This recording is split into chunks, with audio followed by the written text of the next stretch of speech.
unicorns are going to be all over the place, and you don't really know what they're going to do.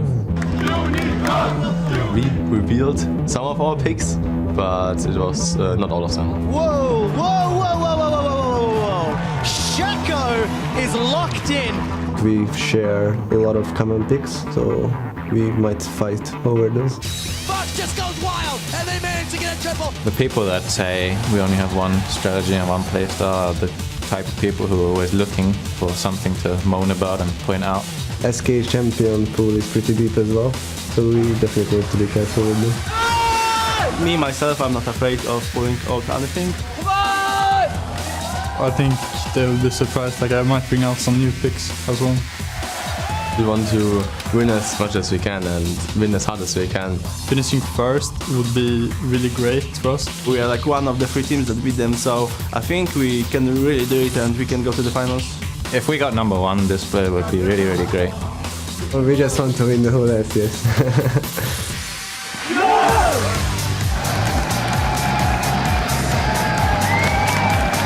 Welcome, ladies and gentlemen, to the European League Championship Series Spring Semifinals, broadcasting to you live from Berlin, Germany.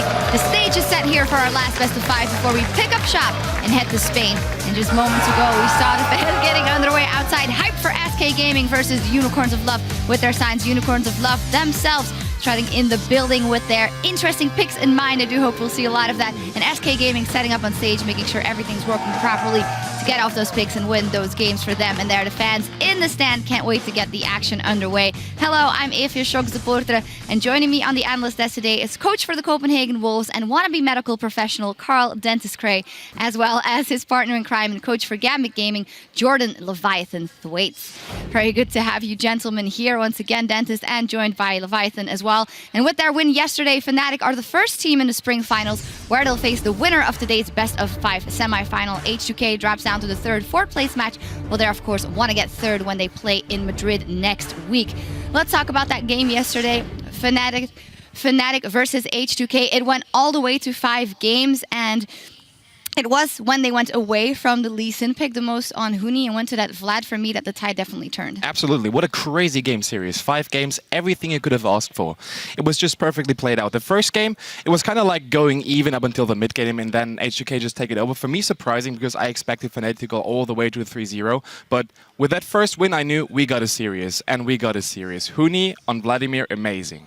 Yeah, one of the things that I am looking forward to see if H2K can fix in their 3rd place match is it seems like they lost their composure going into games 4 and 5. When you play a series, you need to be ready to play all 5 games, and yeah, I'd like to see them be able to take the series the whole way next time. Yeah, good point. You definitely saw them falling apart bit by bit in for game 4 and then in game 5. I'd like to talk to you guys about how you have to adapt to a series like that. What do you do as a coach as you're in picks and bans and one of your players' roles is entirely banned out and you're left guessing? I think one of the things you need to have prepping in or going in is having a diverse champion pool. Normally you need 4 or 5, but if you expect to be targeted banned, sometimes you need to expand to 7 or 8. And if you're unable to do that and you notice both teams are banning out the same lane, maybe you hold back a couple of the bans because you're expecting them to cover the top lane bans as well. But you just need to be ready to play a diverse amount of champions if you're going to be the one that's targeted.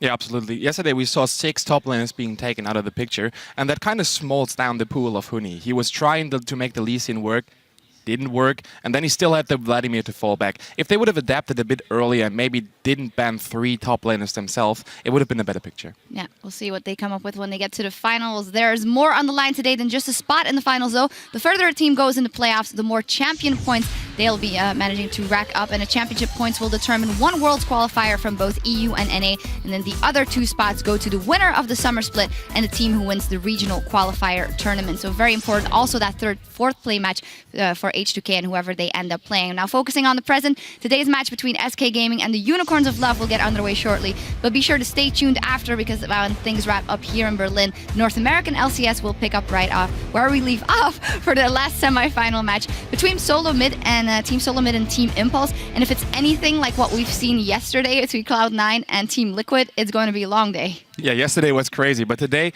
2 awesome games, one from Europe, one from America. And if you saw how Team Imports played, the curve was going straight up. And with Rush, one of the best junglers in the West, if you ask me, that's going to be a really interesting series. Yeah, I can't predict the winner because TSM is TSM. They're one of the best. I think they're the best team in North America, but Impact, is playing extremely well. I think TIP has a legitimate chance of beating them, so I can't call it. Either team that wins won't be a surprise to me. Yeah, let's hope for 5 games there and 5 games in this one as well, and then we're all set. But before we get to today's games, we want to check in with you guys. Tweet at LL Esports and tell us, what is your favorite pro champion combo used in a playoff so far and why? So which pro playing which champion, Dentist? Yeah, for me, I got 2. I got to stick with my own series, so I'm going to go 1 for Copenhagen Wolves and 1 for HOK. First one, Youngbug on Hecarim. He wasn't known to be a carry player, but in that games, on that Hecarim, he was stepping up huge. He was trying his best to win the game, and I think he was amazing on the champion. And the second one, Ryu on Zed.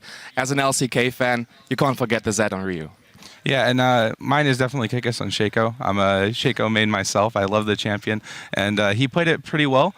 And one of the other things as well is his team really worked well with him. They knew exactly what they needed out of the Shaco. They played the split push correctly, and yeah, I just really enjoyed the game. Even if we were on the wrong side, I really enjoyed the game. Yeah, I really stand up for you of giving some praise to that Shaco and that Kikis. And as always, be sure to tweet your answers at LL Esports using the hashtag LCS so we can talk over your responses with our analysts here later today, and I'm sure they'll have a thing or two to say. For now, though, it is time to dial in on the match at hand. The first seed, 15-3 SK Gaming versus the LCS own Cinderella story, the Unicorns of Love. Starting with the lineup for the SK Gaming as they are on the blue side for game 1 with Freddy122, Svenskar and Fox, Forgiven and Rated, and their coach Innerflame dominating the season so far, only dropping 3 games. And Freddy said in the intro, yeah, people want to pigeonhole us maybe and say we only have one style and maybe just people want to moan, but it's not to moan about. They just play the way they play just incredibly well. They're 1-3-1. They get Forgiven ahead. They get their objectives. It's not moaning. It's actually more praise coming from our side. Yeah, and they played the 1-3-1 really well. It was unstoppable at the beginning of the season. They were just rolling over everyone. And then in their game against us, they pulled out a Katarina mid, very good in team fights, and they showed that they were able to play it well. I think had we been more prepared and more ready for the Katarina, it could have been a closer game. But it just showed that they're willing to pull out unpredictable picks. They're willing to play a different style other than 1-3-1, and they're successful with it so far. Yeah, for me personally, it's not moaning, it's praising. If you got that one style and you just play it out that perfect, there's nothing much to add. Just roll with it. Yeah, absolutely. If we dial in on a little bit of the individual players on that team, obviously we always talk about Forgiven. We talk about how solid Freddy is in that top lane.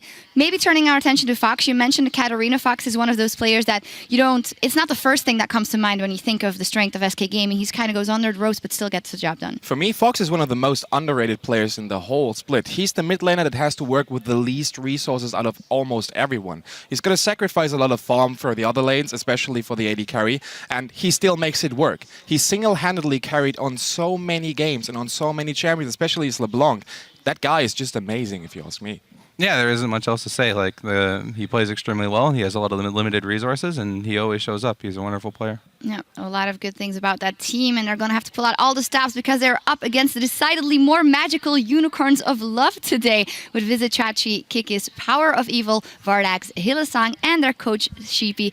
They played you guys last week well, and they gave a masterclass in adapting to a best of 5. Honestly, gave you guys a run for your money, and yeah, just kudos to them because that's the thing we praised coming into them. They can play off meta picks as we are joined by a Unicorn himself, and they made it work. Yeah, no, it's really difficult to play against Unicorns of Love because we spend the whole week scrimmaging against H2K, Copenhagen Wolves, and they play their champions, and we had a bit of success with the compositions we're running, but when they start playing things like Udyr and Shaco, you can just throw all the practice out the window. So if I was SK, I'd be a bit worried, We'll have to see if they're lactose intolerant or not. Well, as we were joined by a Unicorn seemingly, tell me about what your vision on that series, especially Hylissang. He turned out to be our MVP, and I think he also lined out a lot of the pick and ban strategy for them because he was so good on Morgana. My brain tells me SK, but my heart tells me the Unicorns. I just love that bunch of people. They're crazy with their picks, they're crazy with their players. They're a bunch of nice guys, and I'm all in for this. I want to see 5 games today, and I want to see the Unicorns passing by. All right, well, we'll see how it turns out. How do you think Hylissang is going to do in this one? He never was the MVP in the weeks before, and then it seems like he's taking the pressure and going to a new level. Hylissang, for me, was the MVP last week because he was just amazing on Thresh. He was supposed to be a one-trick pony on that champion, and then he showed up with a Morgana, just huge vision control, skill shots, just amazingly overall. And I don't think that SK is going to ban any one of those support champions, so he's going to get one of the 2, and then he's going to perform. Yeah, and I think like watching the VOD review in preparation for the series, his Annie play just added an extra dimension to their win conditions. Like his Annie play itself was a win condition, so we had to remove that, and then we just lose to his Morgana. And when he steps up like this during the playoffs, it just really shows the type of player he is. This guy is clutch.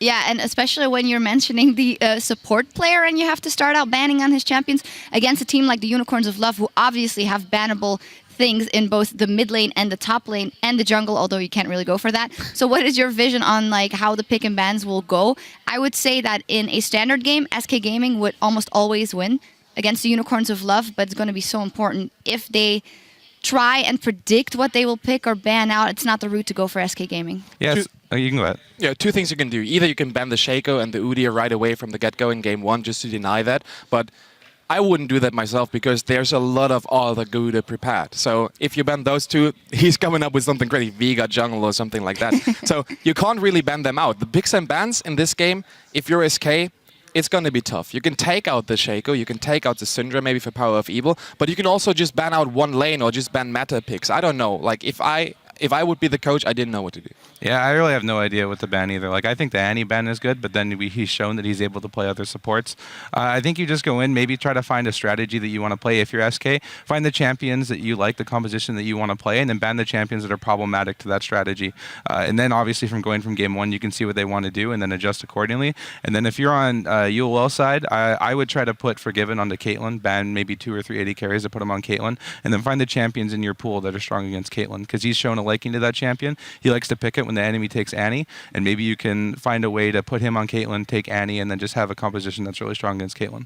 All right, something else we can look at is picks, Kikis. We've mentioned it, of course, before already. He's going to be crazy. He can pull out anything and that jungle. He's actually part of our featured matchup. We have Kikis versus Svenskar, and I think because Kikis is always coming out with those crazy picks and then carrying or influencing the game in some way. But Svenskar, what a fantastic jungler also, who also kind of flies under the radar but gets the job done. Yeah, absolutely. Like for a year, he's been one of the best junglers, if not the best jungler in the West, especially in Europe. And that guy just screams early game aggression all over the place. He's highly mechanical skilled. He's all over the place, going into the enemy's jungle, just hunting for his prey, and he's just stacking it up. KDA. Everything. He's a monster. He's my player to watch for. All right. Yeah, and definitely Kikis. The guy is diverse. Obviously, he's shown he can play Udyr, he can play Shaco. I have no idea what this guy is going to play. He's going to be flexible. If the team wants to play a different style of strategy, like a different win condition that isn't in the meta, this guy can bend over backwards to make it happen. So we're going to definitely keep a close eye on what he's picking today. All right, foregoing maybe picks and bans and the crazy things, is maybe SK Gaming so strong in what they do and the way they play the game that in the end it doesn't matter what the Unicorns of Love pick? No, I don't think that. I don't think that at all. Like, Unicorns is a team that can adapt in the series. We saw that against Gambit. And Unicorns also a team that's going to come up with some crazy stuff. And if you're SK and just playing your game down, you can definitely throw them over. And if not Unicorns, who else? Yeah, and having experience playing against Unicorns, they make you play your style. Like, we had compositions, we wanted to play them a certain way. They didn't care. They forced skirmishes. We had to skirmish with them. And if they're able to, find through their studies and exploit in SK's gaming style, I'm sure that they'll be successful. It's either going to be SK playing their strategy and making it happen, or UL is going to find that cheese pick, that cheese composition, and they're going to make SK play their style. Mm-hmm. What about the mental aspect of coming into this game? Obviously, the Unicorns of Love, they're riled in a little bit in the playoffs. They played that quarterfinal. They went all the way to 4 games, and they made that work. SK Gaming, they've had 2 weeks to kind of scope everything out. So how will that have influenced both teams? I don't think that it will influence them at all. Like, just by talking to the Unicorns, they're just all calm, relaxed guys. And they are realistic about what their chances are today. They are prepared. They have a lot of self-esteem, and they're going to try to make it work. I don't think that has any influence on it. If any, they have more practice because they practice against Gambit. Yeah, no, I think the extra week of playing is going to be helpful. The edge SK has is they've been able to sit back and watch all of the regions. They've been able to see, TP Smite start to evolve. And when you're practicing for a quarterfinal match, the last couple days you can't really innovate. But I can assume that they've had enough time to practice, find the compositions they want, and they could pull out some crazy stuff here. Yeah, pull out some crazy stuff as well. Let's hope so. Before we head to the caster desk for picks and bans, we're going to hop on stage where Pyrotechnics is standing by to talk strategy with the minds behind these squads. Thank you very much, Shox. I am, of course, joined by the Unicorns of Love, Sheepy, and SK's Inner Flame. First of all, gentlemen, thank you for joining us. Good to be here. It's good to be here too. Thank you once again. So guys, I want to get right into this one. Sheepy, I feel like they said it best on the analyst desk. This is a Cinderella story of a team. You guys came up through the promotion tournament and now you have made it into the semifinals. You are one series away from going to the final match in Madrid. What does this mean for you as a team? It's really, really important for us. We've been through all this struggle and it was never like an easy road. So I just think that my players deserve it a lot from the way they have fought like through the whole Challenger series and the LCS. And yeah, whatever happens today, we are just really happy to be playing here and yeah, in front of the crowd, and it's just amazing. Well said, and you know, you've definitely got quite a number of fans in that crowd behind you there. So also now over to you, Inner Flame. I want to ask you guys about prepping for these Unicorns, because the last time you guys met, it was back in week 6. The Unicorns did beat you guys, and how do you think since then you've taken a look at the way that they've played the game, the way that they've changed, and how you're preparing for them? So like the reason we lost last time was generally because we were in like a pretty big slump. But I'm not like discrediting them, but I think like it contributed as well, like heavily. I think we're ready for whatever they can throw at us today. I think if they like choose something abstract, then they allow us to play what we want, and I don't think anyone wants to do that.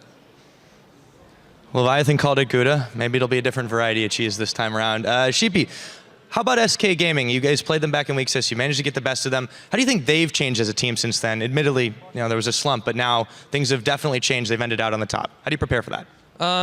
Usually we just take it as any other best of 5 series. We try to look what they are playing and understanding the enemy is the same as understanding yourself. At some point, we just do the normal schedule, best of 5 training, and then we just look out if they play anything specifically which we want to counter.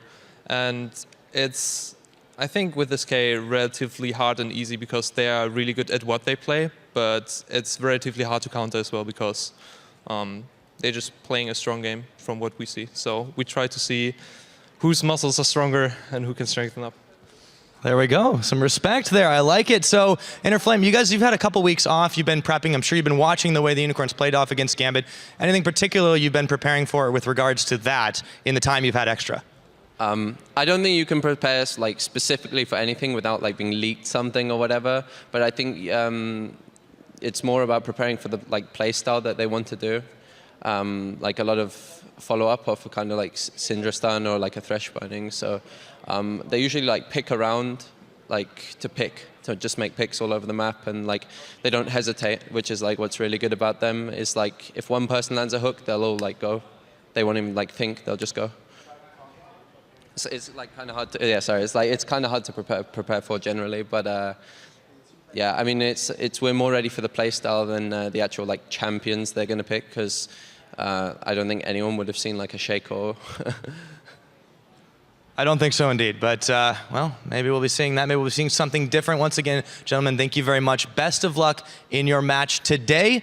You guys can go ahead and join your teams. And now we're going to go ahead and send it back to the analyst desk once again for a little bit of extra discussion before we get into the games. Thank you very much, Pyra. We're working on a small technical issue on stage, but it shouldn't be long until we get into the game, so we can talk a little bit more and preview this match, as for what the coaches said as well. And it was very similar when Pyra asked the question about the picks. Inner Flame said, oh, well, everything they have prepared, which is very similar to what you ended up saying. And I feel like that's the right way to go, because in the end, you can't prepare anyway. Well, yeah, like we sat down and we pulled up the champions on the League of Legends client, the big list, and we sat down and talked for about 30, 45 seconds. Okay, what is this champion? What lane does he go in? And how does he work with the style? And it helps a bit, but honestly, like when someone's ready to pull out a champion that you haven't seen before, play a style you haven't seen before, it's really going to challenge you to do the critical thinking on the fly. So we're going to have to see if SK is ready to adapt. Yeah, as Jordan pointed out earlier today, Unicorns is a team that will force you to play their game. They don't play along the game that the opponents play. They force you to play their own. They go for the scrimmages. They go for those crazy teamfight situations where you usually don't expect them. And SK is a team that is calculated. SK goes into the game with a game plan. They know what they want to play. They know when they want to start. They know everything about how it's going to be. And if you're Unicorns and you're just going to throw a fist in the middle of their preparation, maybe you can throw them over.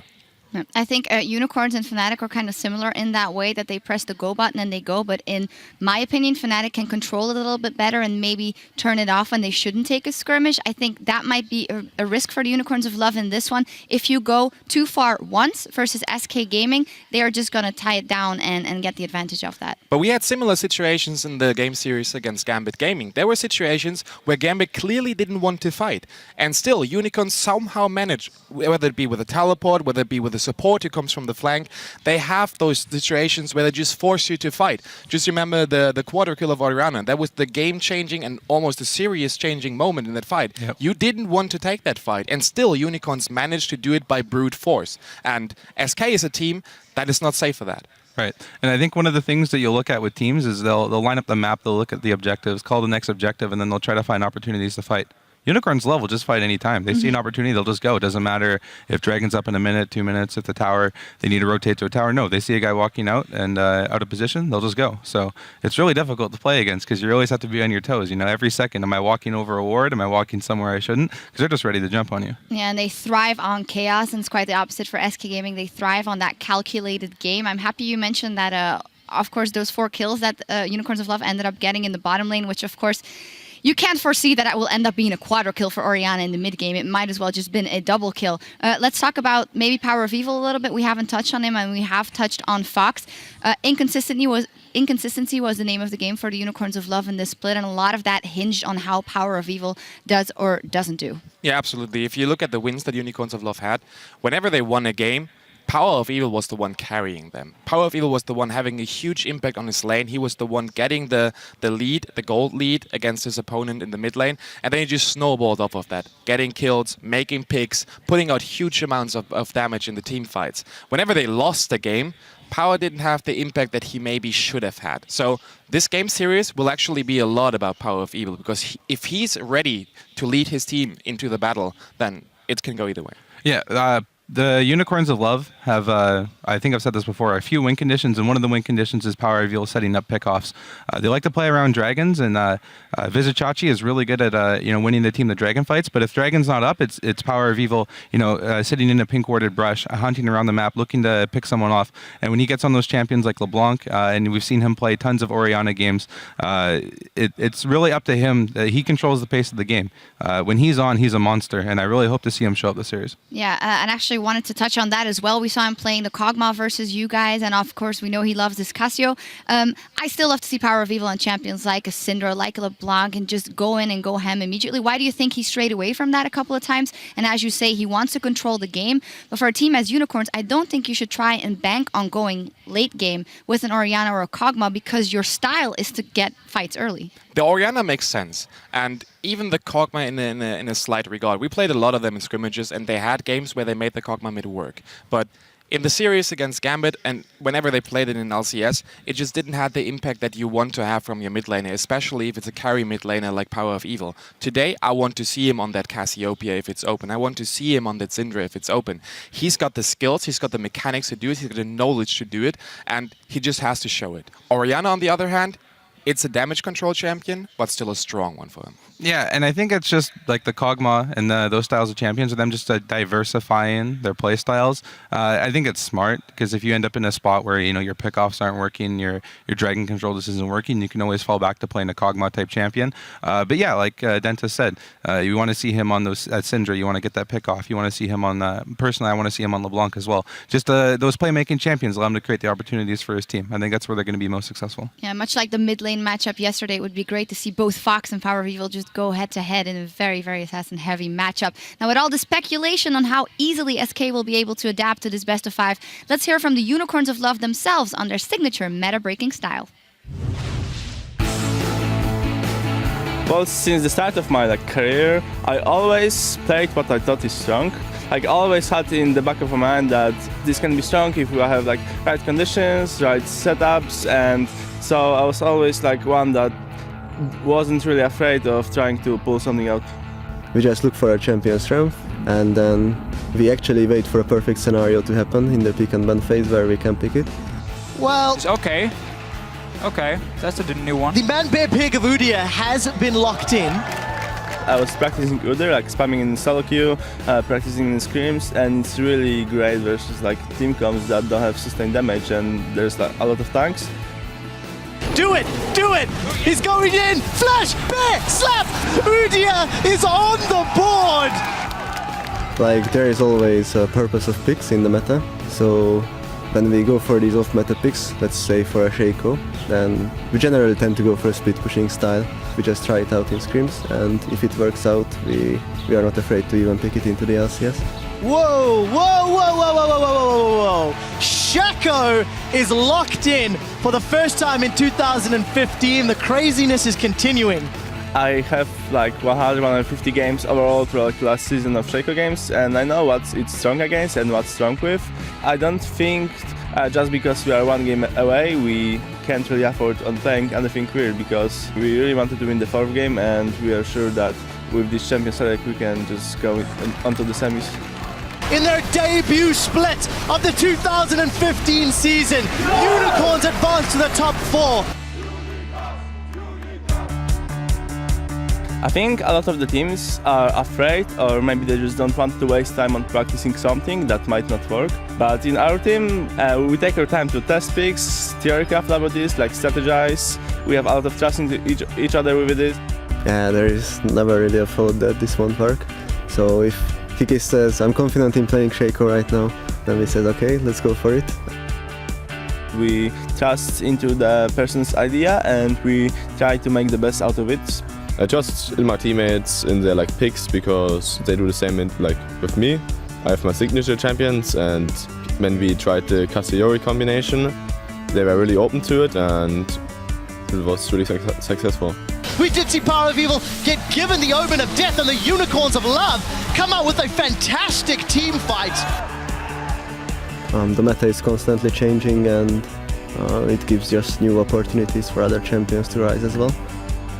I think it's still possible for us to surprise enemies, because there's always a way to find new stuff that's gonna work if we have the guts to do it. So, for example, versus SK, we still have some things we want to play against them and put them off guard. So, yeah, it's definitely achievable. Hello, ladies and gentlemen. I am Trevor Quickshot Henry here with Martin Deficio Lunga. We are moments away from jumping into SK Gaming versus Unicorns of Love. We apologize about that technical delay. We're about to kick off this best of 5 picks and bans. We have no idea what to expect. No, I mean, when Unicorns play, they can pull out everything.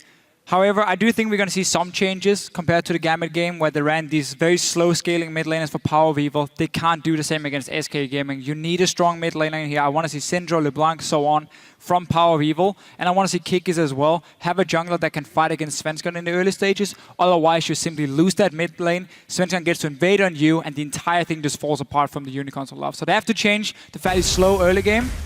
We want to see some different champions from Power of Evil. Well, we will see what Power of Evil and the rest of the Unicorns decide to lock in.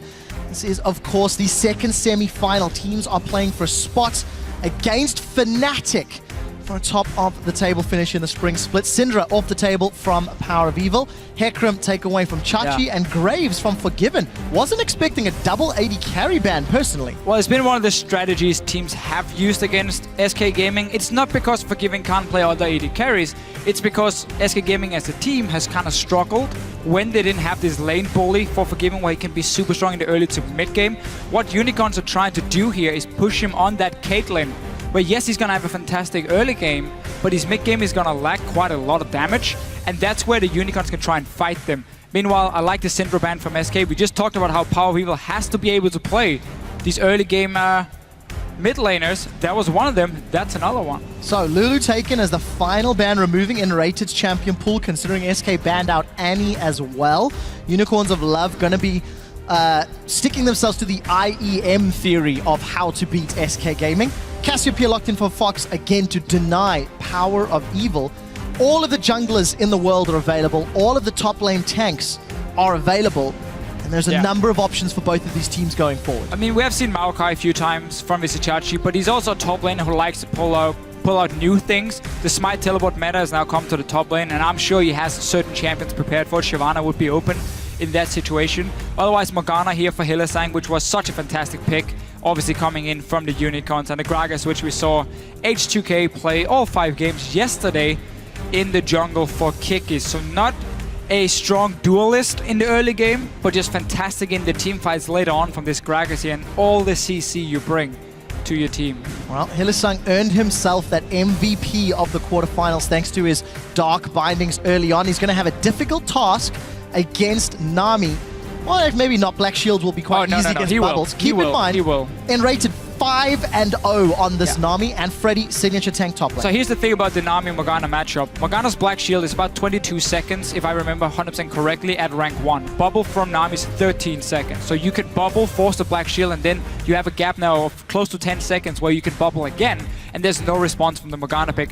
This also opens up for Caitlyn for Forgiven, which is one of the strongest 2v2 lanes you can get, forcing the Unicorns of Love into a lane swap. And then I have to keep that in mind with the next few picks. You cannot lock in a Poppy and then be forced into a lane swap. So this Sion makes a lot of sense in that case because he's so good in a 1v2 situation. Well, we'll find out if Unicorns lock it in, and they do. Sion top lane Jinx for the AD carry and leaving themselves the option to counter pick that mid lane. Forgiven has run Caitlyn traditionally in the LCS, ran Tristana a couple of times as well when his Graves and Lucian were taken off the table. He does lock in the Tristana as a secondary option. SK have got a lot of scaling here. They do, and it's another combo they have run before where they have Nami just to offer some early aggression in the laning phase where Tristana is very weak after her changes here. Obviously lost quite a lot of early damage, but still, with some scaling, she becomes still very strong, and she's fantastic at pushing down towers. And as you mentioned yourself, SK Gaming here, from mid lane, top lane, and AD carry, we're talking late game monsters in big team fights. And that's one of the changes we've seen from SK in the last week of the LCS. It's no longer just about 1-3-1 split pushing. This is way more team fight focused. They played Katarina in week 9 and they did the same. Yes, they were pushing early on to get that lead. Once they had it, they went in towards the mid lane and started team fighting as a unit around dragons, around buffs in the jungle. They're looking to do the same here once they scale up. So SK Gaming got the team fight. Deficio, off air, we were talking about Kog'Maw in the middle lane. You said you didn't like it because Unicorns did not have a strong laning presence. Power of Evil has said to Svenskeren, I dare you to invade my jungle with that mid lane pick. The reason I'm a little bit worried about this pick is because when they played it against Gambit, they fell behind in every single early game. What they did so well, however, was punish Gambit for making some very obvious mistakes, which allowed them to get to the late game point, at least to the level 11 point for Power of Evil, where he's gonna hit his massive power spike. What he's doing is always going tier into Luden's Echo. You hit level 11, you bind Elixir, you get a blue buff, and you just group with him and you just start sieging down. That happened, or could happen, because Gambit made mistakes early game that gave Unicorns of Love enough gold to hit that point and be strong enough. SK Gaming is a team who's shown multiple times, if you give them an early lead, they don't make the same mistakes. They don't allow you to get back in the game like Gambit did against the Unicorns. That's why I'm a little bit concerned.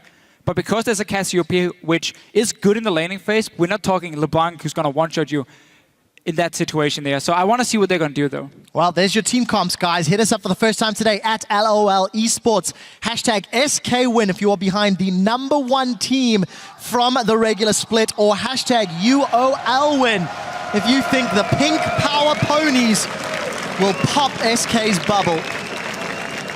And we are not seeing any of those unique picks straight out of the gates. We've had a lot of discussion between Dentist, Leviathan, and all the other casters off air about whether or not you pull out the Shaco, the Udyr in game 1, or whether you save it for later in the day.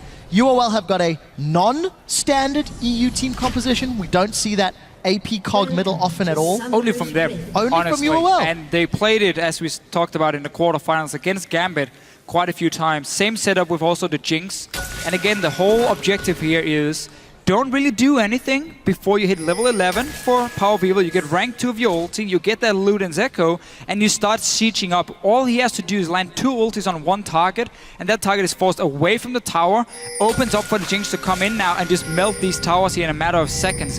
That's the whole goal here for the Unicorns of Love. And they're also trying to match SK Gaming in terms of late game scaling. If you look at them, 2 big tanks in the top lane, you got scaling mid laners, you got scaling AD carries. We might not be in for a very explosive early game, But once you start hitting the mid-game, mid to late, that's where you're going to see the two teams start shining. One of them is going to be fantastic in all-in team fights from SK Gaming side. Unicorns is more about fast pushing and poking from distance. Well, we'll see if Unicorns can hold off long enough for their scaling comp to switch on. They did make a number of mistakes against Gambit in the quarterfinal, and SK will punish them in a similar fashion. They will, for sure. And we're going to see, because Tristana was locked in and not the Caitlyn, Unicorns of Love are okay taking the 2-2 lane. As we mentioned, Tristana is not the strongest in the early stages. You need to get that BF sword so you get some damage on your E, the explosive shot, which now, of course, scales with attack damage for her. And then, obviously, your goal as a Tristana is not to kill and fight early on. It's to get to the point where you, a bit like a Jinx, can get to a tower and you can take them down so far. So both teams here have 280 carries that will melt your objectives if they get the chance. Yeah, and it's also, it plays into SK's style so heavily. If they can get themselves into position to push down towers, it works out well. It's going to be a little difficult against this Morgana Jinx. We do see that Forgiven and Enrated have returned to lane after doing Krugs, but Vardags and Hylissang were given a fair amount of time to push this wave up, so that race to level 2 first. One more minion here from Forgiven and he gets it. For the record, Hylissang has landed his first binding of the game. If that continues, that's a good sign for Unicorns. It's the exact same bottom lane they ran so often against Gambit, which honestly fell behind in terms of CS. Vardags was down compared to Pinoy in every single game they played. But then once they hit level 6, Hylissang would land a binding, he would all in with the Morgana, and they would get a kill because they have a super strong all-in between Jinx and Morgana at level 6. The CC from binding into trap into Morgana ulti is insane, and then you have that execute from the rocket of Jinx to finish off a target. So they're gonna wait for level 6 before we really see any action for them.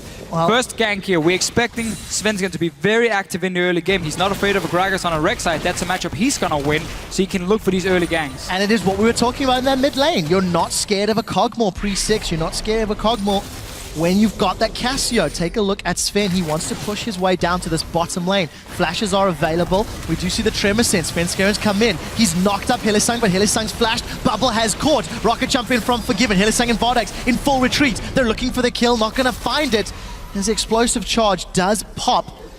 Only the flash from Hylissang burned, but a lot of lane control garnered for SK Gaming. And a very classic SK move if you look at the recent weeks for them. Svensson doesn't put too much attention on the top lane anymore. Freddy, he can handle himself. Now he's been playing Maokai quite a lot. You don't really want to invest too much into him. Instead, you see Svensson around the mid lane and the bottom lane, especially when they have a matchup that can snowball. Tristan and Nami here, if you start getting a lead, you can force these bubbles here. As we talked about how it's shorter cooldown than the Black Shield. So by giving Forgiven a great start, get him to that BF sword, he can start being a bit of a bully. Great bubble, and that Black Shield's not going to help you from the charge. Vardags actually walks almost in range of Hylissang. A lot of damage being traded. Forgiven and Enrated stamping authority on this lane with the help of Sven Skeren. It has hurt him a tiny bit, but he's yet to back, still sitting on that Hunter's Machete. And this is a very late blue buff pickup, thanks to that early gank presence. That might throw off UOL if they had a ward they though were thinking to see anything. Thank you for that one. Time. Again, you're not looking to invade Power of Evil. He's going to need a lot more levels before you really want to start fighting around it. And again, you have Gragas into a Rek'Sai. So Unicorns of Love will have the timer. We have to see if they want to use it for potentially a dragon. What you can do is when the second blue buff spawns in the game, you know the mid lane and jungle is going for it, then you instantly rush towards a dragon when they're stuck on the opposite side of the map. But that's all in the future, and again, the Unicorns not really looking to do a whole lot.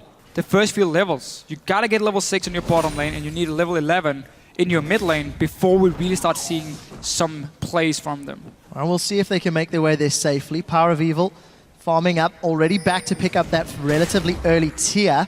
Fox still farming away that middle lane. Not pushing quite as heavily as maybe he could have, as he has decided to just back.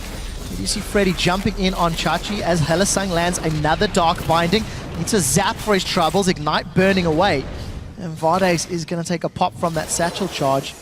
Good trade for Unicorns of Love in this bottom lane, but Enrated's got a full mana bar and will slowly be able to heal Forgiven back up. And also with that early gank here, we see a difference in items from the 280 carries. Pickaxe for Forgiven, he got to push in the wave, had a CS lead as well, while Vardags was forced back and only got double Thorn. Svenska now is in the top lane trying to force a flash. And I think he's going to get it. Vizicachi, low mana, actually just walks straight out. Take a look at the river, though. You've got Gragas and Kog'Maw coming up. That's level 6 with Living Artillery. We do see an instant flash away from Svenskeren as Vizicachi's now joining the fight. Freddy does have access to that Maelstrom, is going to pop it down. Forced a flash in reply.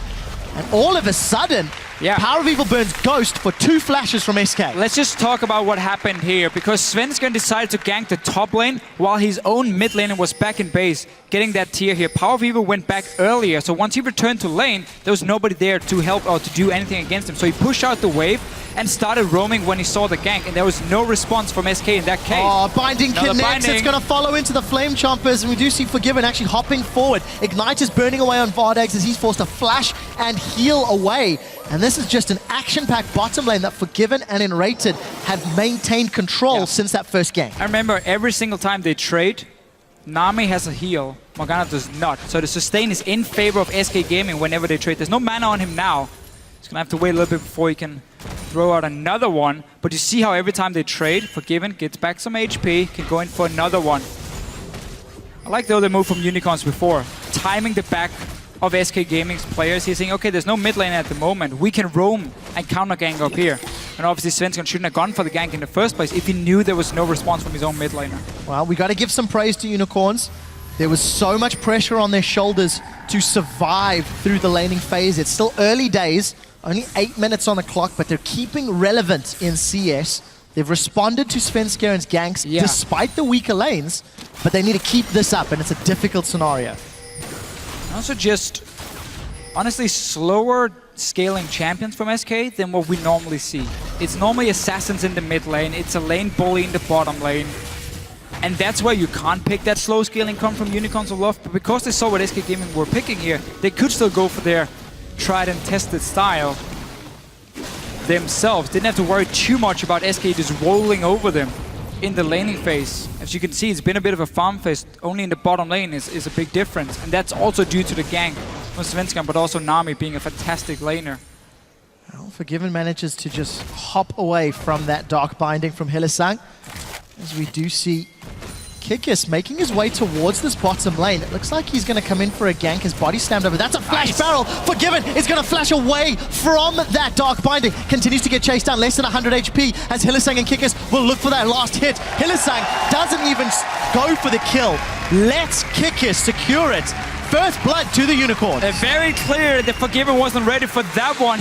Vizicachi ran into a crab, I think. Oh, and the Dark Binding connects onto Enrated. We do see the Super Mega Death Rocket into the giant smiley face. Kikis is looking for another one. Decides to back away. And look at that. Vizicachi, the unstoppable onslaught. I'm pretty confident he hit that Scuttle Crab. Was trying to set something up middle, didn't work out. But Unicorns, first kill. Bottom lane gank here, Kikis, he jumps into the bush and he doesn't wait, just throws the ulti instantly here, knocks back Forgiven. Such a nice setup and no reaction in time from SK Gaming. Super important first blood for them, because now, items, tables turned here. Jinx got to go back, afford a BF sword, only had the Dawn's Blade from the first one. And Forgiven, not even close. Average Blade and Longsword. Suddenly now the all-in potential of Vardex and Hylissang is going to be insane. And SK Gaming has to be careful in this bottom lane, 2v2. Well, we'll see what they can do. I just got confirmation from our observers. Chachi was in fact running away from a gank down the river to safety. Not forced to burn that flash. So thank you for that update, guys. Take a quick second to look at the itemization. Kikis working his way towards the Cinder Hulk, of course. TS still stacking for Power of Evil. You touched on the BF sword and the impact that Vardex will have against Forgiven, but look at the damage onto this tower. Forgiven gonna back away, Satchel Charge chunks it down, and truthfully, Hylissang and Vardex have been defending their objective for the entire 10 minutes. There's no summoners now in the bottom lane for SK Gaming. Kikis should return down here. You know Hylissang has such a high success rate on his bindings here. Aim to land one and then just all in with the jungle as well. Get that kill, go straight to the dragon, and suddenly you secure an early objective. SK Gaming knows this can happen, and they're trying to react before anything goes on here. So Freddy has walked all the way down from the top lane There's TP in just a few seconds for Vizicachi here. He can push in the wave first and then TP if needed. Well, take a look at those ward differences. As you can see, SK clearing out. Svenskeren significantly lower wards. And we'll see whether or not this lack of vision comes to hurt SK. They've rushed the Dragon down so quickly. It is secured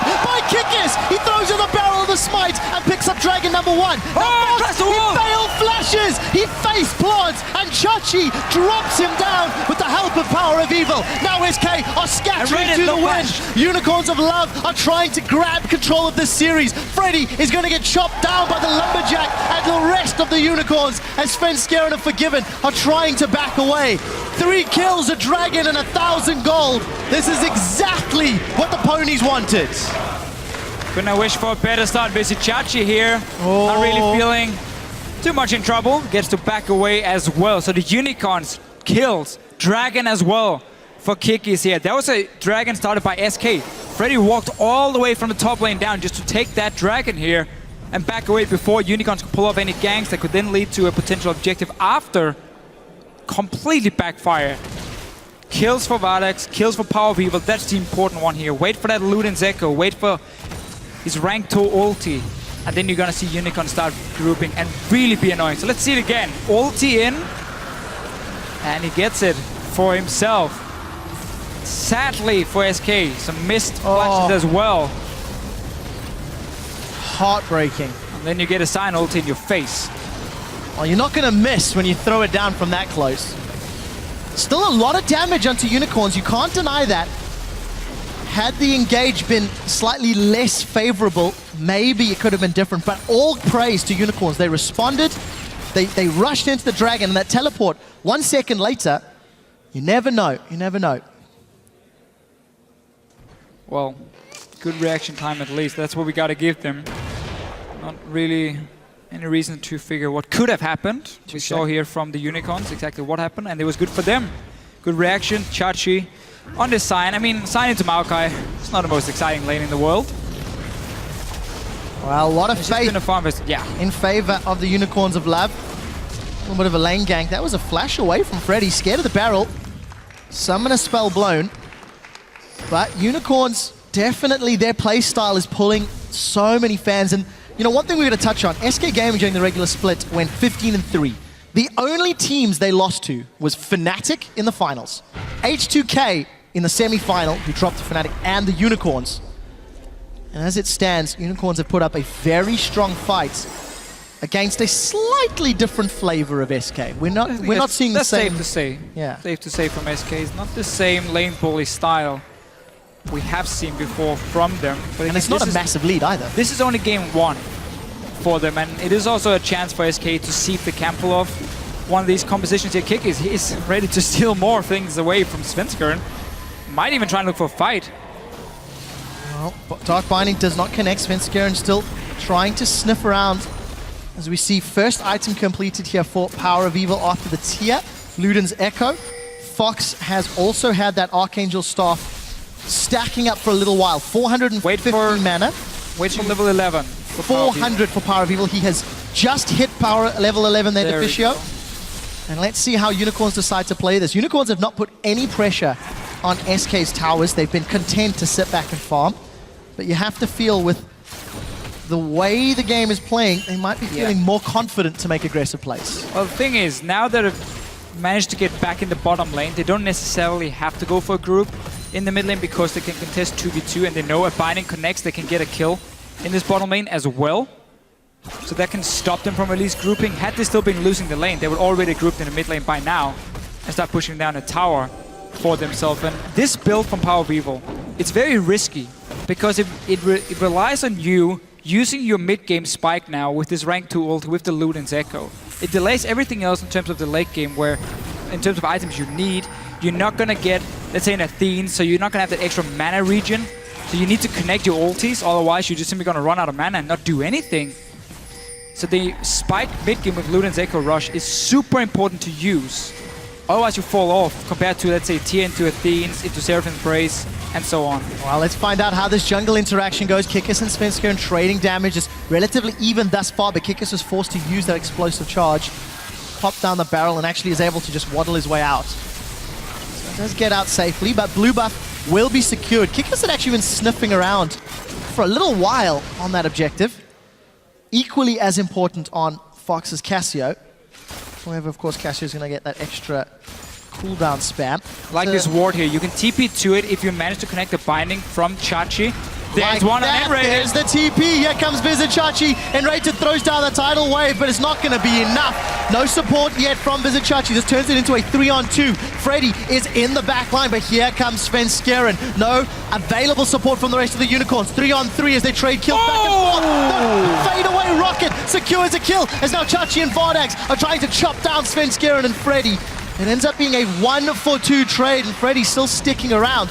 Defensive Void Rush from Svenskeren as Kikis was shoving down the top lane. What more can the Unicorns get? They won the fight, and they're going to put pressure on the tower as well. Yeah, they get a lot of damage in the tower here. Will most likely be able to take it if they stay around for another wave. Seems like they don't want to be too greedy, though, and just backs away from this one. The wave is also fairly far away, but this is why they're keeping the lanes going and don't group with this fed power beetle or fairly fed power beetle in the mid lane, because they know land one binding, you can all in. They even had the teleport coming in on that ward, and it paid off. Those 2 kills more. Vardax, despite losing in CS like he did against Gambit, he picks up all the early kills on this Jinx, and that helps him get to his late game point a lot faster, despite losing in farm. Vardax 3-0-1, sitting on around 2,000 gold, is about to shop. Picks himself up that Infinity Edge and Berserker's Greaves. Unfortunately, by sticking around and being frustrated by Freddy, it allows SK to secure an uncontested dragon. You could see that Vardax and Vizichachi were trying to back. They didn't get their opportunity, and Svenskeren instantly kills that ward. So here's a replay of the fight. Notice the TP timing. As soon as the binding has been thrown by Hylissang, he communicates to Vizichachi saying, I'm gonna land it, TP now. So it comes in even before it connects, and that's 100% kill even without the TP. But then you stay around for the fight. They respect the fact that Freddy can teleport down as well. Meanwhile, look down at you, Pip. That's the grouping we talk about, how you get to that tower here, you land a bit of poke, and then the Jinx is just gonna melt the tower on her own, Forgiven also going down in the very end. Nice little ulti from Vardax. Really well played from Vardax indeed. Firing off that death rocket after being hit by the buster shot, no less. Quite a dramatic effect. So Unicorns, they get themselves their first tower of the game. SK also secured that bottom turret thanks to all of the build-up for the first 10 minutes. Don't forget that. And we return ourselves to this lane setup, even on CS, relatively even on items. However, Forgiven has had that Avarice Blade for a little while longer. Earned himself around 350 bonus gold. It's going to accelerate him to that second item spike. And let's see how Unicorns decide to play out these lanes if they want to keep evening or trading towers. We saw the focus on outer turrets from the Unicorns beforehand. By them staying and pushing the wave into the tower and getting at least 50% on it, yes, they gave up the dragon, but they don't care about that one now because it's 1-to-1 anyway. They care about getting at these outer turrets so they can start sieging on the tier 2 ones. It's a lot easier to ward your flanks the further you get into the enemy territory, because then you just ward the entrance to the jungle instead of the entire river being warded up at the tier 1. So let's say you're grouping on the mid lane. So for them here, the value in getting an outer turret was higher than taking a dragon, and that's why they stayed after getting those kills beforehand, and now they got their bottom lane outer turret. Power Beetle still looking insanely strong with the Luden's Echo. If I know him correctly, he's gonna aim for Death Cap and a Void Staff as the next few items, and all he's trying to do is simply buff up the damage of the Luden's Echo, and every time he connects on ulti, he's gonna take 30% of your HP. If you connect on the second one, you're forced back to base, and you cannot defend your own tower, and that's what he's aiming to do, simply by buffing up the Luden's Echo damage as much as possible. Which is different because he doesn't actually have the best AP scaling, so you don't need a death cap. It's just simply for as much damage on this one item. Well, it has worked thus far. We've just broken the 20-minute mark in the first game of this series, and Unicorns, they're up in every metric except towers. More gold, except dragons rather. One extra tower. They're ahead in CS. Overall, and doing a very good job. We touched on how important it was going to be for Unicorns to show that with a standard comp, they could match SK's Freddy laning. needs to be careful here. It's very obvious the Unicorns will go for that top lane now with the last outer turret. and Raider was on the bottom side. Not sure what he was aiming to do there, but it does mean he's very late for this, and the Unicorns can go 5 versus 1. Well, it looks like the focus is the tower for until that Dark Binding hits. The Mega Death Rocket comes out. The Power of Evil secures the kill. Sven Skeren, you've gone in without any help. That's a double kill to Power of Evil. The bubble falls short because of the Petrifying Gaze, and Sven, you were on the wrong side of that team fight. SK Gaming is reacting very poorly here to what's going to happen next. And Raid showing himself on the bottom lane, at least walking down there, not even being close to the top side of the map. A wave had already been built up, and it was the last outer turret. You know the Unicorns want a group right now. You know they want to push down your towers. Try and read the minion waves and get up there in time, or leave it. Don't have Freddy stay on the tower on his own. There's nothing he could do. He has to back away, or you need to have 5 guys there ready to try and defend it if you want him to stay at least, and they were not. They were split out on the map from SK. Unicorns of Love are doing everything correct at the moment, and they're getting all the towers down. And just like that, the lead grows to 5,000 gold at 21 minutes and a 3-tower advantage. Unicorns of Love punishing Freddy for a trademark greedy style of play. How many times this split have we said Freddy shouldn't really be there, Freddy shouldn't really be in lane or pushing that, or defending that tower? It's something that has cost Freddy in the past, but has not always resulted in game losses. Let's also keep that in mind. But admittedly, 5k called down, and a completed Leandri's Torment from Power of Evil. Okay. If there was any more indication that you wanted to poke high health targets and secure safe objectives, that item screams it. It's pretty good if you build a Rylai's as well, because then the slow will give you the double damage on the Leandri's proc, which is very effective. Now you're gonna have to rely on them either walking in your E, or you need to have a slow connect from maybe Kikis here if you wanted to get the double damage. So we're gonna have to see if he goes for Rylai's later on here for Power of Evil, otherwise it's not gonna be the most effective one. If you also consider the fact that only Freddy is gonna get an insane amount of HP. It is still, as you said yourself, this is purely, first of all, it's Snowball with the magic penetration, and then it's just poking out targets. You don't need to kill them, you just need to force them back to base so you can take an objective. And something else you gotta remember, as long as Hilisan continues to play like a sniper, it makes Power of Evil's ultimate so much easier to land.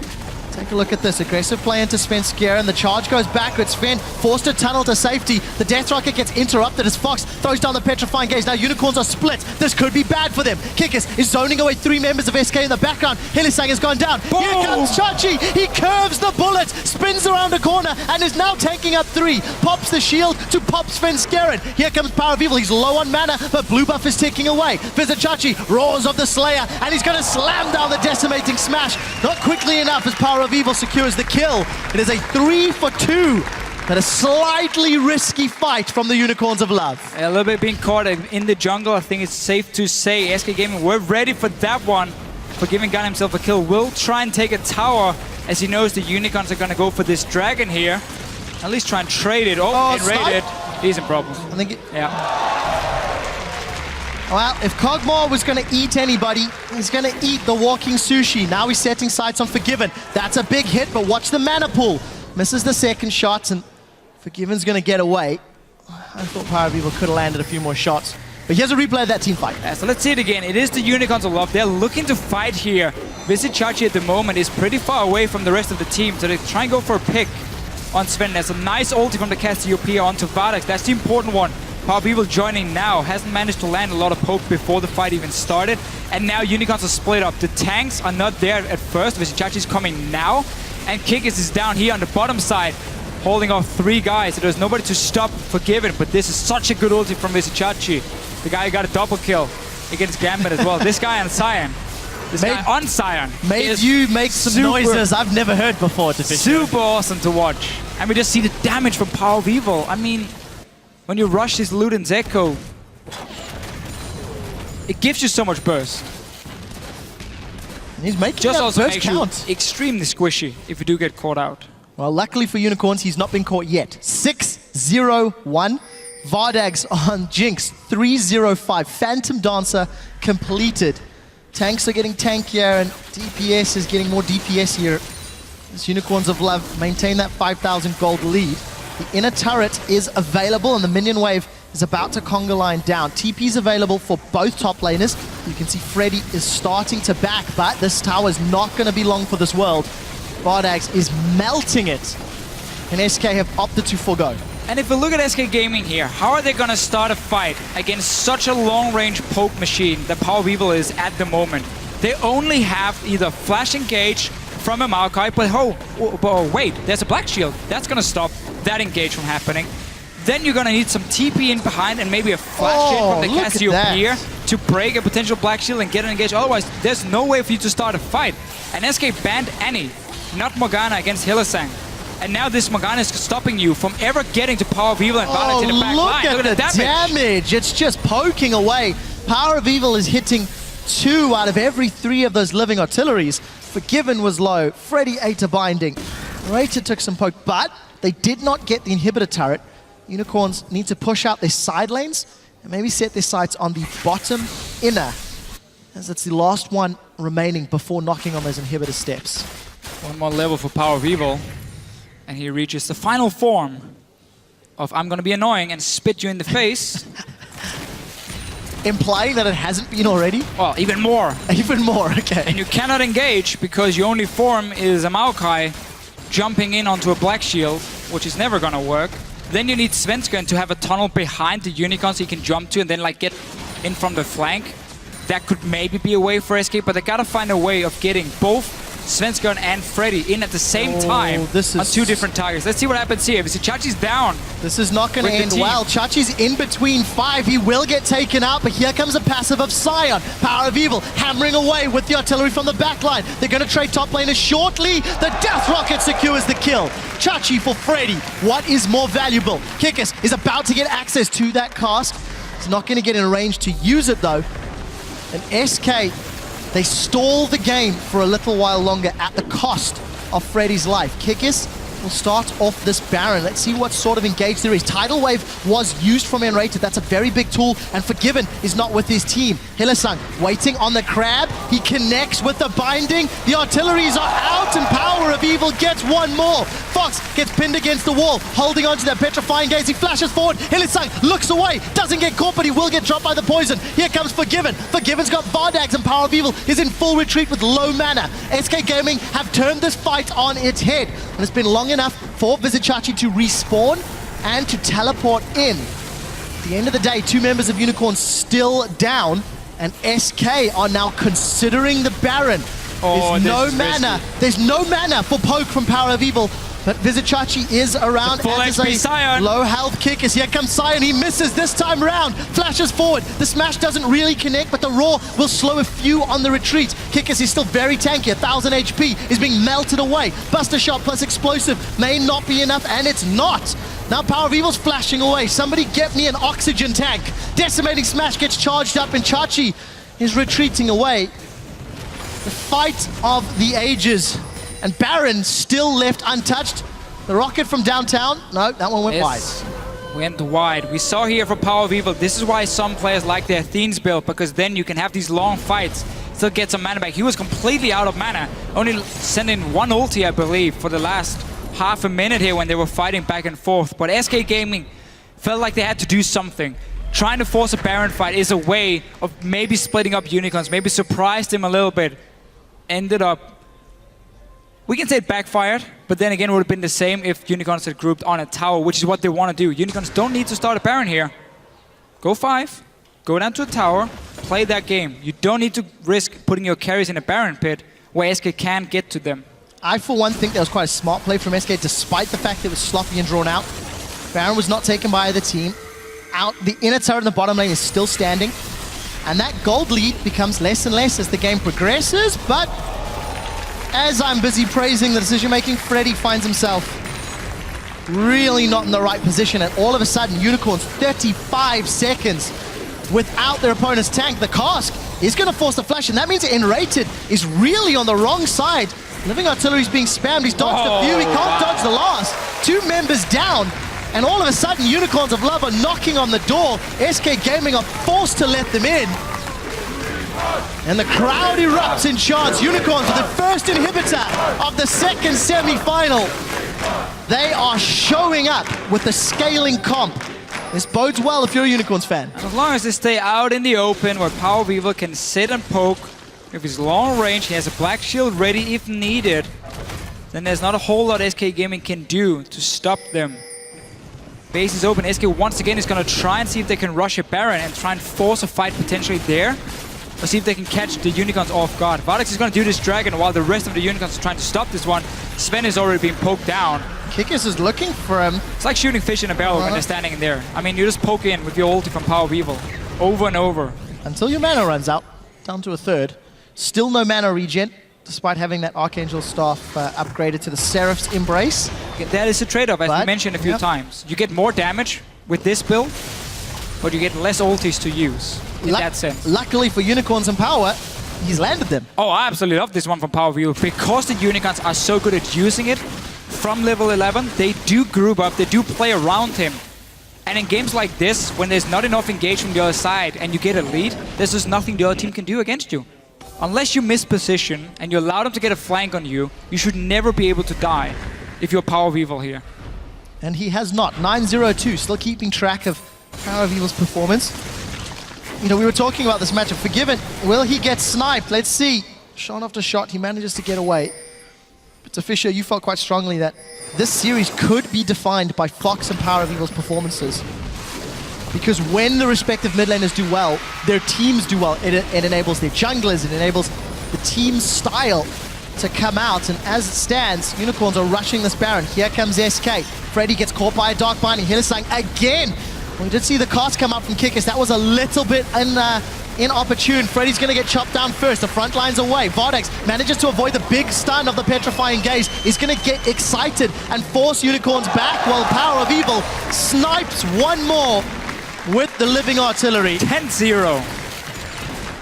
This guy, if there was fantasy points, he would be extremely happy. Yeah, when he gets a good start, he's shown so many times that he can just carry games for his team, and he's doing it here. Full credit to the rest of the members as well. I mean, when you have this Hylissang Morgana who lands the binding and you just gotta land the ulti from Power of Evil, that combo together is so good at creating picks. Oh, Freddy got hurt again. I just don't understand why teams value banning Annie over Morgana when it comes to Unicorns of Love. Because yes, Annie can start fights, but she doesn't have the same pick potential in this sense, where you land a binding and use that to poke down a target and force them away from a tower. Annie is way more about all-in engaging. That doesn't bode well with a poke composition from the Unicorns. So if you're afraid of this comp here, well, Morgana is one of the things you gotta take away. Funny thing is, the only real poke in this comp is primarily on that Kog'Maw. That's enough. True, touche. Then you got a little bit from the Jinx, and you got the execute in the end. So, well played by Unicorns. Which is all you need. They've got a good mixture. This is a very, very smart team composition. Strong front line, strong disengage, strong pick. Feels like they can do a little bit of everything. And you've got all of that scaling AD damage from Jinx to back up if things go to the super late game. 34 minutes on the clock, 58,000 gold for Unicorns. Supers in 2 lanes, and they're going to take an uncontested tower. Svenskeren, you've got to be very, very careful. Forced to flash to safety. Here comes the rest of the team. Fox is actually going to flash away. Chachi flashed for that one too. We do see Freddy doing battle with top laners in the back line. Let's see what Vardex can do. Where is his focus? Not on the tower yet. We do see a super mega Deathlocker dropping 2 members of SK super low. And that's going to allow the Unicorns to set themselves up. Fox is down. Hylissang did it again. Vardex and Power of Evil closing this one out. They're going to take the 3rd inhibitor. And they will continue the siege without the damage from Fox. There's not much chance. Forgiven's caught out. We do see the tidal wave being thrown to split up the Unicorns as Svenskeren's in the middle of the fight, but he's doing nothing. We do see in the back line, Vardex gets excited, gets a 2nd, looking for a 3rd, is going to get the 3rd before being dropped by the explosive charge. Ladies and gentlemen, the audience is chanting. And they've done it. Game 1 in the best of 5 goes to the ponies. Yeah, and just to make sure everyone understands here, we're not saying that Annie is bad for Hylissang. It's still a fantastic pick. We're not saying you can't use Annie in a pick composition. But in this type here, where it's about long-range snipes, the Morgana is just so important for Unicorns. Also, to prevent the engage. Because that Black Shield, when you're against a Maokai, that stops everything he can do to get onto your carries. He can only target one champion. It's a magic spell as well. When the Maokai goes in, and everything gets blocked by this Morgana. Very big smiles from the Unicorns of Love, but Sheepy's face there is the most serious that I have seen all split long. He's out for blood, and that was a fantastic game. The one thing I want to highlight very quickly, something we haven't discussed just yet, Unicorns of Love will be playing Red Side in 4 of the 5 games. Yeah. They chose Red Side on matches 2 and matches 4, which was their choice. SK put them on Red Side on games 1 and 5. The reason I highlight that, Kog'Maw was last pick.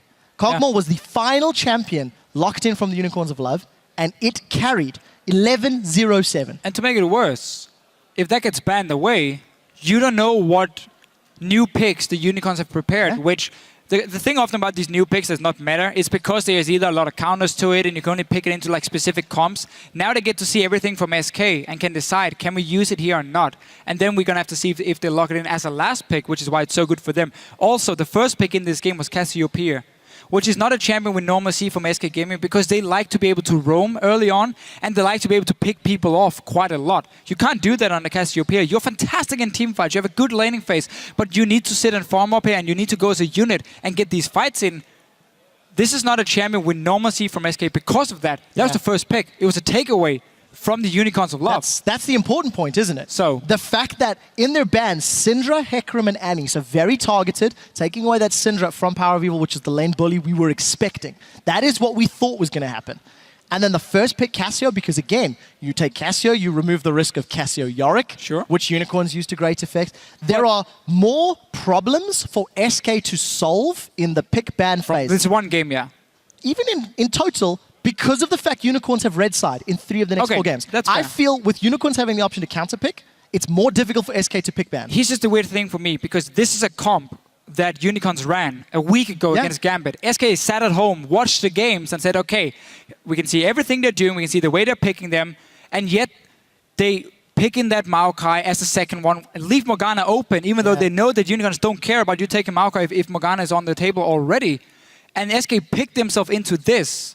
Didn't have an answer early game. Keep in mind, and as soon as they fell behind, no way of engaging. We didn't expect it either. We had discussed off air, like, we kind of felt that if Unicorns were going to beat SK in a head-to-head, we were expecting stronger laners. We're expecting maybe to match SK's aggression. If SK picked the strong lanes, yeah. What was super smart from, I think, Unicorns is maybe recognizing that Cassio pick mid meant they could go for a scaling mid as well. Oh, for sure, 100%. So a lot of praise to them. You can see the team backstage actually chatting. And again, this is a very serious, very, very interesting team to watch because they went 9-9 in the regular split. There were so many people going, where does the cheese end? Where do these unique champions, these one-off picks stop? They didn't use them a lot in the regular split, let's be fair. And they didn't have the greatest of showings. But now in the playoffs, they're pulling out, the Kog'Maw against SK. They're pulling out the Udyr, the Shaco. And it has worked out. Has worked out. It was only game 1. We're going to have to see what SK Gaming does now for the next one. I expect some new picks at least coming in from them. Well, we'll find out what they do. But to break down this particular match and UOL's game 1 win, let's hand it back to Shox, Dentist, and Leviathan at the analyst desk. Thank you so much, Trevor. Wow, what a game 1 from the Unicorns of Love. Unlike the series, how they started it versus you guys in game 1, where they went standard and they lost really hard. This time, they went standard and they won incredibly hard. Let's talk a little bit about the team comps from both sides and also get a graphic to well exemplify that. The first lock in Cassiopeia for SK Gaming, throwing down the gauntlet in a very late game-oriented comp. Absolutely. The Cassiopeia with a pick away from Power of Evil. Power of Evil is one of the 2 known Cassiopeia players in the European LCS. So it was on paper a good move to take away from him, but this scaling mid laner opened up, just like the Fisher said, the Kog'Maw as a last pick. Kog'Maw doesn't work in a team composition where you're facing an assassin, because the assassin can just go in on you. It's similar to when you play Kog'Maw as an AD carry. But in this case, Cassiopeia wasn't that big of a threat in the early game, so it opened up the late game scaling Kog'Maw, and he carried like incredible performance in Kog'Maw. Yeah, and I'm actually really happy to see Kikis pull out the Gragas. They banned Gragas, I believe, 100% of the time against us in our series, which led us to believe that maybe Kikis hadn't practiced a champion, but give him a week and he managed to pick it up, and they executed it really well. It was the Gragas that was enabling them to set up pickoffs. We were seeing the Gragas barrel on this Svenskeren time after time. They're just really forcing SK to take the fights that UOL wants them to take.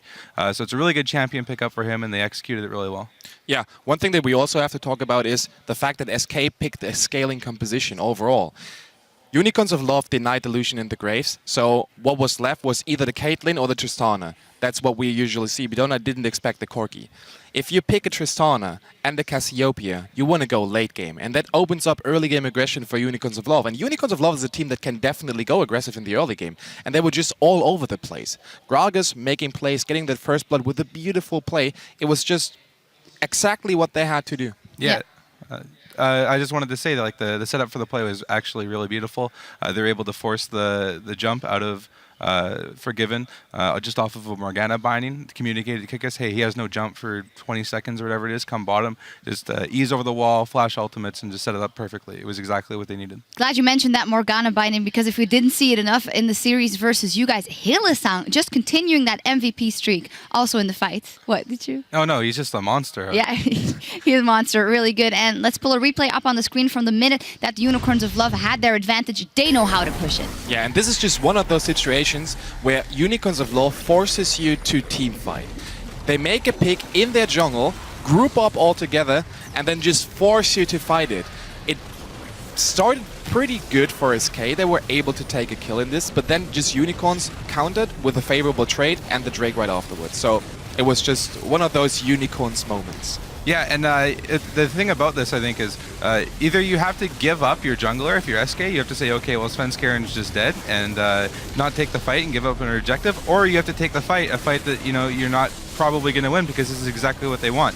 It's a lose-lose situation based off of the setup, you know, well. And at that moment, actually, even though the Unicorns of Love was very ahead, the old fear crept in with me that we sometimes say for the Unicorns, they just go and they go hard even though when they shouldn't. But something that was so glaring in this one, skill shot wise, the power of evil ultimates, the Morgana bindings, the Gragas ultimates, even the Sion ultimates and hitting people, it was incredible across the board. Even Vardax with his fadeaway ultimates, they are just in the zone right now. Absolutely, Vardax stepped up huge in this game. He was able to have a really good laning phase against the bot lane. Forgiven and Rated. Yeah, and Rated and Forgiven known to be the best bot lane in Europe, and they was just having a clutch game in the bot lane. Vardax, I don't know why you give him Morgana. Like the Annie ban, maybe they expected that the bot lane gets banned out and that he prefers the Annie by now, but if you leave that thing open, he's gonna lock it in and he's gonna perform. Like you can't give him Morgana. A lady. Oh, yeah. Yeah, and like they have the patience, like they know what they need to do. Like they just wait for the binding, wait for something to hit, and then they all go in. They have the patience. They've played this comp before, and they play it really, really well. Like you can say Unicorns of Love are the cheese team, but they played a magnificent standard game. It was really well executed. Yeah, it was beautiful to watch. So now you're SK Gaming. You're going into Game 2. You know that the Unicorns of Love, if it goes to 5, they have 3 more red side games. How will that influence your mindset going into the next one? Absolutely. It's all about mindset now. If you're SK and you're going into the game against Unicorns of Love, with the strong characters that they have, they expect it to go 3-0. At least that's what I'm thinking. So if they lose the first game, now it's all about the staff. They have to stabilize their mentality and they have to make sure, okay, we lost the first one, but there are 4 other ones, potentially. So they have to be on top of the game. And, like, please don't tilt, please. Yeah, this is going to be a real test for Forgiven. He claims he's one of the best. Well, it's time to see if he's one of the best at mental fortitude. I know N-rated pretty well, and when he gets angry, he tends to step up his play rather than step down. So I expect to see a strong performance out of N-rated in this next game, but it's really going to come down to Forgiven. You know, he has the mechanics. He claims he's one of the best. Well, can you hold it together after dropping an early game to Unicorns? We will see. Don't make N-rated angry. You won't like him when he's angry. And in just a few minutes, SK Gaming will try and even out the score against the Unicorns of Love. We'll be back covering all the action in just 3.5. Don't go anywhere. How about the magic trick? Play Shaco? Over the endless burden, but it always returns. Dude, that's so Maokai. Looks like he's going to come in for a gank. His body slammed over. That's a flash barrel. Forgiven is going to flash away from that Dark Binding. Continues to get chased down. Less than 100 HP as Hylissang and Kikis will look for that last hit. This lack of vision comes to hurt SK. They've rushed the dragon down so quickly. It is secured by Kikis. He throws in the barrel of the smite and picks up dragon number 1. He failed flashes. Finding from Chachi. There's one on N-rated. There's the TP. Here comes Vizichachi. N-rated throws down the tidal wave, but it's not going to be enough. I'm in. I knock him up. I ulti. Rek'Sai! Yeah, I'm Rek'Sai. I sap. He's dead. Nice. Get forward. Get forward. SK in the background. Hillisang has gone down. Here comes Chachi. He curves the bullet, spins around a corner, and is now taking up 3. Pops the shield to pop Sven Skerrit. Power of Evil hammering away with the artillery from the backline. They're going to trade top laner shortly. The Death Rocket secures the kill. Buster Shot plus Explosive may not be enough, and it's not. Now Power of Evil's flashing away. Somebody get me an oxygen tank. Got it, boys. And they've done it. Game 1 of the best of 5 goes to the Ponies.